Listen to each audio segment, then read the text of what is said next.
হাসির রাজা, জ্ঞানের রাজা, রসিক রাজা। মানে আমি তোমায় সকাল সকাল কোন অলক্ষণে কথা বললাম রানী?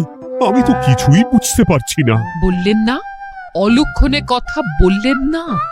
ভুলে যাবেন না, আমি আপনার রানী, এই কৃষ্ণনগরের রানী।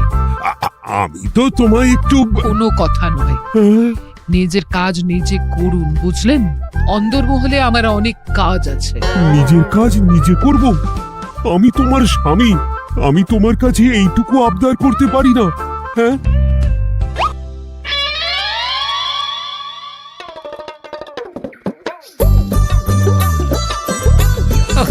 আজ গিন্নির সাথে বচসা করতে গিয়ে দেরি হয়ে গেল। মহারাজ আবার আমার দেরি দেখে রেগে না যান।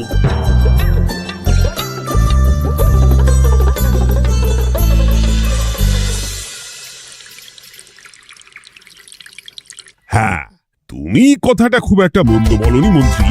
এতে রাজ্যবাসীরও উপকার হবে আর রাজকোষেরও খুব একটা চাপ পড়বে না। তাহলে মহারাজ সব ঘরে ঘরে এই বার্তা পৌঁছে দিই। কি এত বড় সাহস তোমার? আমার মুখে মুখে কথা বলছো? যাও, বেরিয়ে যাও বলছি আমার চোখের সামনে থেকে। তোমায় আর দেখতে চাই না। আমি আবার কি বললাম মহারাজ? কি বললে মানে? কি বলতে বাকি রাখলে শুনি? বলছিলাম কি, অপরাধ নেবেন না মহারাজ, সেনাপতি তো। চুপ, একদম চুপ।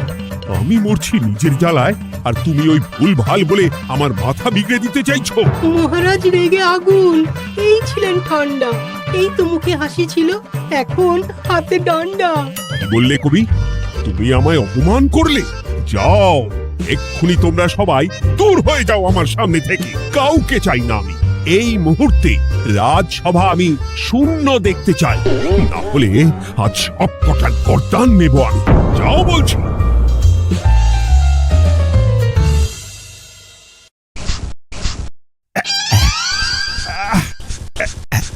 আহা, একটু শান্তি হলো। ভেবেছিলাম রাজসভায় করব তাই রে নাই রে, রাজা দিলেন ঘাড় ধাক্কা, এখন সবাই বাইরে। এ তো তোমার জন্য। তুমিই তো বেমক্কা একটা এমন কবিতা বললে। কেন এইভাবে চড়ছেন মন্ত্রী মশাই? দোষ তো আপনারও। আপনি তো কি একটা বলে রাজা মশাইয়ের মাথা গরম করে দিলেন। আমি আবার কি বলেছি? আরে মহারাজ তো সেনাপতির ওপর রেগে গেলেন। আরে বাবা, আমি আবার কি করলাম? পণ্ডিত মশাই কি সব বলে দিলেন, তখনই তো মহারাজ। এই আমার নামে একটা অসাধু বাক্য বললেই আমি কিন্তু। একই কাণ্ড! কৃষ্ণনগর রাজসভার সভারত্নরা বাইরে বের হয়ে কি মহা হট্টগোল শুরু করলেন। মহারাজ সবাইকে একসাথে ঘাড় ধাক্কা দিয়েছে। ওরে বাবা, এতগুলো ঘাড়ে রাজামশাই একসাথে ধাক্কা দিলেন কিভাবে? আচ্ছা, দোষটা কে করলো? দোষ করেছে ও, দোষ করেছে ও, দোষ করেছে ও, দোষ করেছে ও। এবারেও কেউ একমত হতে পারলেন না কে দোষ করেছে। আচ্ছা বেশ, কি হয়েছে কেউ একটা খুলে বলুন দেখি। আমি বলছি, মহারাজ বেশ খোশ মেজাজি ছিলেন, কিন্তু হঠাৎ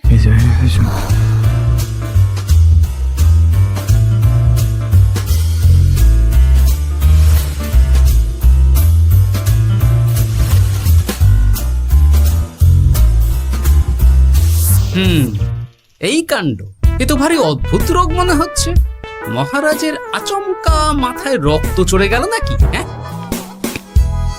মহারাজ আপনাদের রাজসভায় ডেকেছেন। ওরে বাবা না, যাবো না গো আমি। আমার কাছে আমার প্রাণ সবচেয়ে দামি। আমিও যাব না। নির্ঘাত মহারাজ গর্দান নিতেই ডাকছেন। আমিও যাব না গোপাল, আমারও প্রাণের বড় মায়া। আচ্ছা, এটা কি কোনো কথা হলো? হ্যাঁ, প্রাণের মায়া কার নেই বলুন তো? আর মহারাজ যে গর্দান নিতেই ডাকছেন তার কি কোনো মানে আছে? অন্য কারণও তো হতে পারে। তুমি কি করে বুঝলে? হ্যাঁ, বুঝতে পারিনি, তবে আন্দাজ করেছি। তোমাদের কথাতেই শুনলাম মহারাজ খোশ মেজাজেই ছিলেন, সহসা রেগে গেছেন। আবার যে সহসা খোশ মেজাজেই ফেরেননি, তাই কি বলা যায়? এটা তুমি বলনি তো মন্দ। চলো সবে ফিরিয়ে আনি রাজসভার ছন্দ। আরে গোপাল, এসো এসো এসো। তা এত দেরি করলে কেন? বাকিরা কোথায়? তারা আসছেন মহারাজ। আপনি তাদের ডেকেছেন, তাদের ঘাড়ে কটা মাথা যে তারা আসবেন না। কিন্তু মহারাজ, আমি অন্য কথা ভাবছি। কি কথা গোপাল? আপনি নাকি সভায় আজ হঠাৎ সবার উপরে রেগে গিয়ে তাদের সভা থেকে বের করে দিয়েছেন মহারাজ? এ কি সত্যি মহারাজ? আরে না না গোপাল, মোটেও না। বলতে পারো আমি সবার সাথে একযোগে একটা রসিকতা করছিলাম। আমি দেখছিলাম সবাই আমার রসিকতা কেমন বুঝতে পারে। তাই নাকি? আসলে তুমি ছিলে না বলেই এরা কেউ আমার রসিকতা ধরতে পারেনি। এ কি সত্যি মহারাজ? আপনি সত্যি আমাদের উপর কোনো রাগ করেননি? হুম, এ কি এই সব কিছুই আপনার রসিকতা ছিল? ও মা, তাই নাকি মহারাজ? এই যে আপনি শুনিয়ে দিলেন কথা কড়া কড়া, সবকিছুই ছিল আসলে নিছক মজা করা। আহ, আবার যত সব বাজে বকছো তোমরা। এত কথা কেন? তোমরা কেউ আসলে মহারাজ কৃষ্ণচন্দ্রের রাজসভার যোগ্য নও। যাও যাও, দূর হয়ে যাও। কিন্তু মহারাজ, এই যে আপনি বললেন। আহ, তুমি সবার আগে যাও তো। তুমি হলে সব নষ্টের গোড়া। যাও বলছি, আমার আর ভালো লাগছে না। যাও। যা বাবা।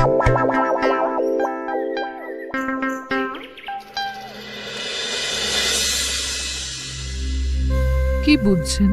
না না না, আমি তো সবই ঠিক দেখছি রানীমা। হ্যাঁ, এটা ঠিক যে নারীর গতি কিঞ্চিত চঞ্চল বটে, তবে তা তো হতেই পারে। বাকি সবটাই ঠিকই আছে। তাহলে এমন হচ্ছে কেন? মহারাজ এইভাবে যখন তখন রেগে যাচ্ছেন কেন? আজ শুনলাম আপনাদের সভা থেকে দুবার বের করে দিয়েছেন, আবার ফিরিয়ে এনেছেন। হুম হুম হুম। আমি ওষুধ পাঠিয়ে দিচ্ছি, আর মহারাজের কিঞ্চিত বিশ্রামের দরকার। হ্যাঁ, তোমার মাথা আর আমার মুন্ডু। বলি, আমি বিশ্রাম নিলে রাজকার্যকে চালাবে শুনি তুমি, নাকি ওই অকর্মার ঢেকি মন্ত্রী? না মানে ওই আমি। যাও, আর আমার কথা বলতে ভালো লাগছে না। আমাকে একটু একা থাকতে দাও।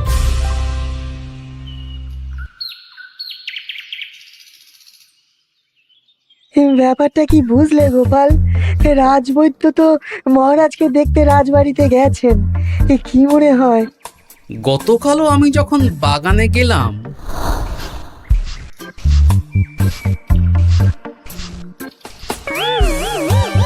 গোপাল, তোমার কি মনে হয় মহারাজকে কোন রোগে ধরেছে? এই রেগে যাচ্ছেন, আবার এই মাথা ঠান্ডা হয়ে গিয়ে ডেকে পাঠাচ্ছেন। আমি বলি কি গোপাল, তখন সবার সামনে বলিনি বটে, তবে এখন তোমার সামনে স্বীকার করতে বাধা নেই। কি কথা বিজ্ঞানী? মহারাজের এই রাগের কারণ হয়তো আমি। আমার মনে হয় আমার দোষেই উনি এরকম বারবার রেগে যাচ্ছেন। কেন? আসলে মহারাজ আমাকে একটা মাথা যন্ত্রণা সারার ওষুধ আবিষ্কারের দায়িত্ব দিয়েছিলেন, তো আমি অনেক চেষ্টা করেও সেই ওষুধটা আবিষ্কার করতে পারিনি। যেটা আবিষ্কার করেছি তাতে সেরকম কাজ হচ্ছে না। আমার মনে হয় ওনার মাথা ব্যথা থেকে এরকম হচ্ছে।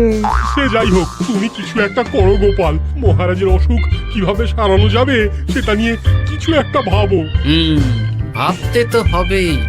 আজ সন্ধেবেলায় তুমি তোমার বাড়িতে বাকি সভাসদদের ডেকে আন, আমি সমাধান সঙ্গে নিয়ে সময় মতো চলে আসবো। আচ্ছা বেশ, তাই হবে। আমি এখনই বাকিদের খবর দিয়ে দিচ্ছি। আর বিজ্ঞানী, একটু এদিকে এসো তো, একটা কথা আছে।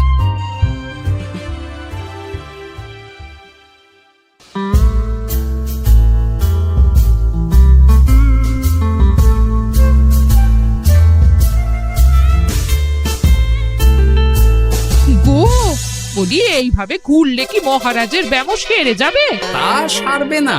তার চেয়ে এক কাজ করি, কিছুটা আলু আর ছোলা সেদ্ধ করেছি, তার সাথে নুন, লঙ্কার গুঁড়ো আর লেবু দিয়ে মেখে আলু কাবলি বানিয়ে দিই, কি বলো? হ্যাঁ, দাও দাও দাও, মন্দ হয় না। মহারাজের মন উচ্চাটন। তার কি কারণ? মাঝে মাঝে আসছেন আর মহারাজ রেগে আগুন হয়ে যাচ্ছেন, আবার যেই সে ব্যামো ঠিক হয়ে যাচ্ছে মহারাজ সেই আগের মতন। তার উপর আবার সভাসদেরা মনে করছে তাদেরও কোনো দোষ আছে। তাহলে দুয়ে দুয়ে চার করতে হবে, কিন্তু কিভাবে কিভাবে কিভাবে? এই নাও আলু কাবলি খেয়ে পেট ঠান্ডা করে নাও দেখি। হ্যাঁ,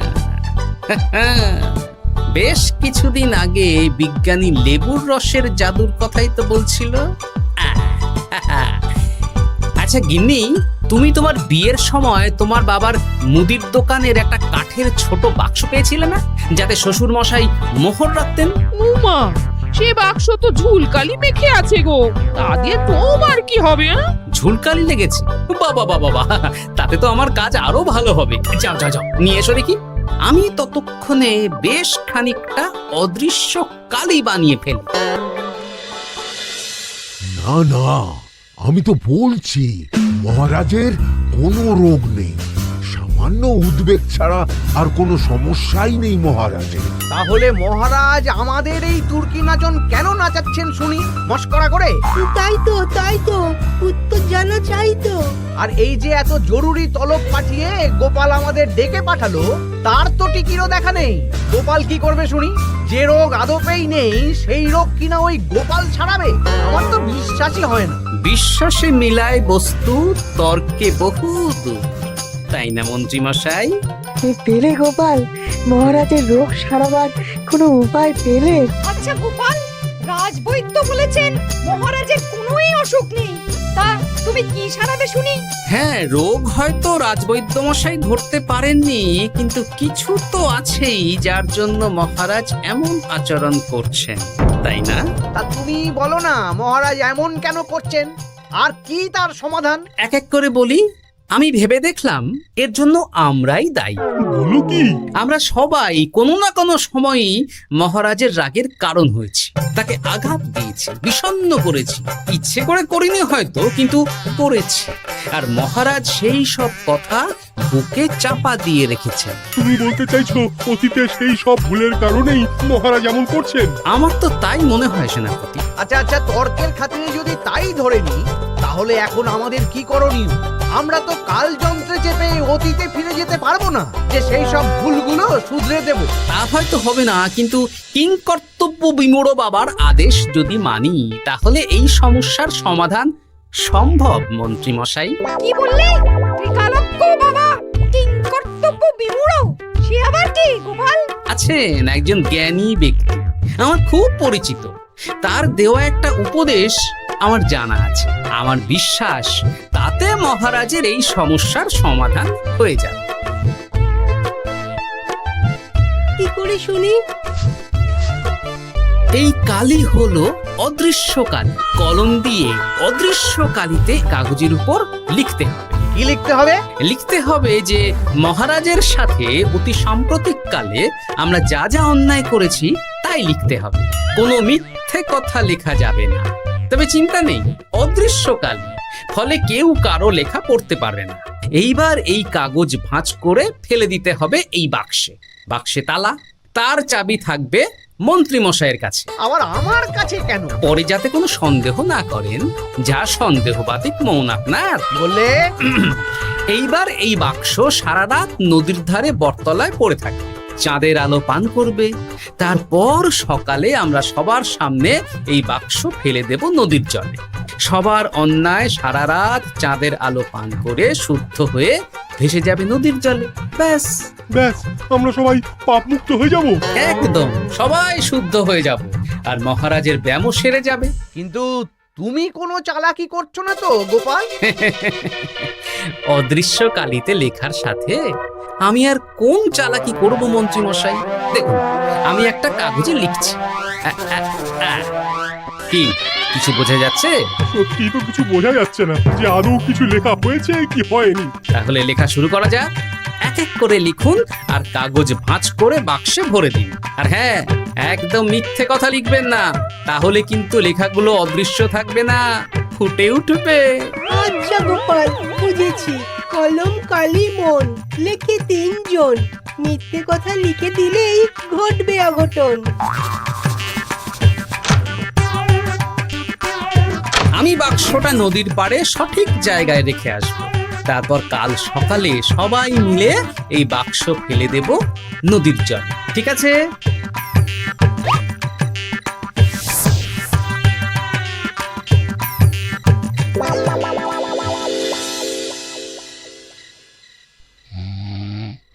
কথায় আছে, মনে যা আসে বলে যাও, ভুলেও লিখো না, তাহলেই বিপদে পড়বে। এদিকে কেমন সবাই নিজের নিজের দোষ লিখে বাক্সে ফেলে দিয়েছে। ভাগ্যিস আমি সবার লেখা কাগজগুলো রাতের অন্ধকারে বের করে আনলাম।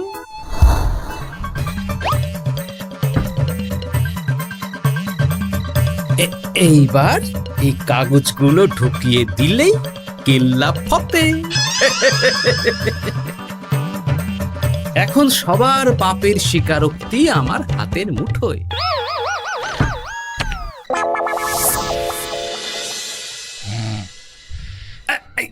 আরে, ও মা গো, ও বাবা গো, ওগিনি বলি, নাক ডেকে তো ঘুমোচ্ছ, আর পিঠটা একটু চুলকিয়ে দাও দেখি। এই জন্যই তো মাথাটা যায় গরম হয়ে। আরে, এই সহজ ব্যাপারটাই তো আমি বুঝতে পারিনি। মহারাজের অসুখ তাহলে এই। যাক, এই রাতের বেলাতেই একসাথে একটা ঢিল পেয়ে গেছি। এক ঢিলে মারবো 2 পাখি। রাজার অসুখও সারবে, আবার সব কটা পাজি শায়েস্তাও হবে। হ্যাঁ,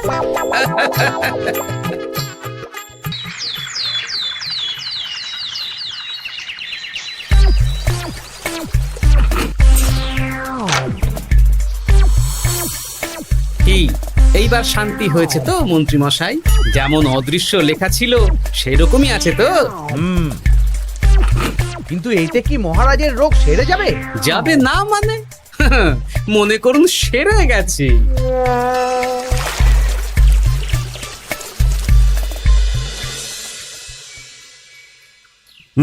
তাহলে আজকে সভার কাজ শুরু করা যাক। ক্ষমা করবেন মহারাজ, সবার কাজ শুরু করার আগে একটা দরকারি কাজ আগে করা দরকার।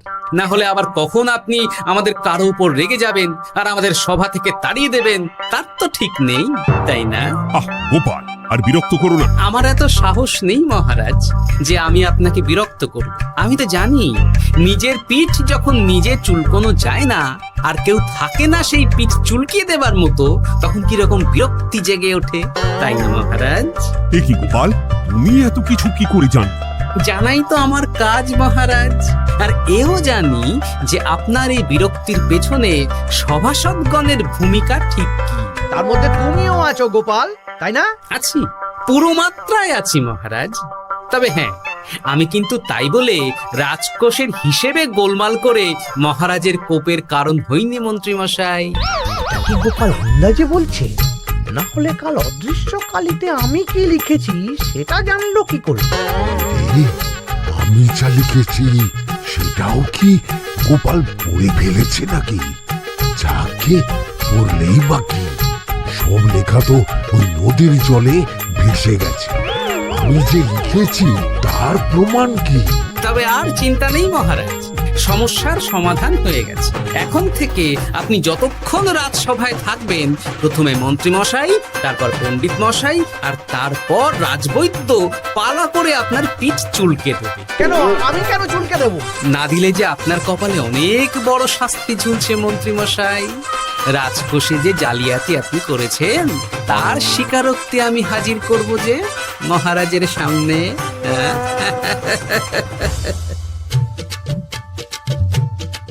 এই নিন মহারাজ, মন্ত্রী মশাইয়ের পাপের স্বীকারোক্তি। আপনি আগে মন্ত্রী মশাইয়ের লেখাটা পড়ুন, তারপর একে একে সকলের স্বীকারোক্তি দিচ্ছি। এ কি মন্ত্রী, তুমি রাজকোষ থেকে 500 মোহর চুরি করেছো, আর তার বদলে সেই হিসেব তুমি পুকুর পাড় বাঁধানোর খরচ হিসেবে দেখিয়েছো। এই সেরেছে, এটা ফুটে উঠলো কি করে? সে অনেক কাণ্ড মন্ত্রী মশাই, বাকিদের সবারটাই আছে, এত জেনে কাজ কি?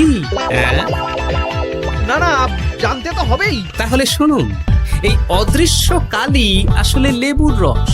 গতকাল রাতে আমি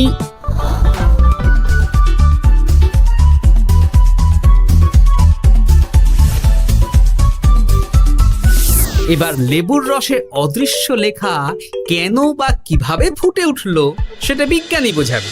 লেবুর রসে লেখা আগুনের তাপে ধরলে ফুটে ওঠে, কারণ লেবুর রসে থাকা অম্ল কাগজের সাথে থাকা শ্বেতসারের সাথে বিক্রিয়া করে এবং তাপ পেলে সেই বিক্রিয়া দ্রুত হয়ে কাগজের শ্বেতসার রাসায়নিকভাবে পরিবর্তিত হয়ে গাঢ় রং ধারণ করে।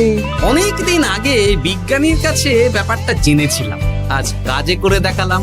এবার মন্ত্রী মশাই দেখুন, মহারাজের সেবা করা ভালো না তার বদলে চাবুক খাওয়া ভালো?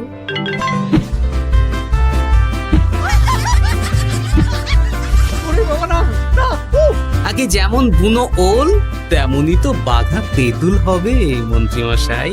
যা, রাজা মশাইয়ের মেজাজ আবার বিগড়ে যাওয়ার আগেই কাজ শুরু করে দিন ও বাকিদেরকে সেবা করার সুযোগ করে দিন। আজ থেকে ভুল হলে শুধরে নেব ভুলকে, মন্ত্রীমশাই মহারাজের পিঠ দেবে চুলকে।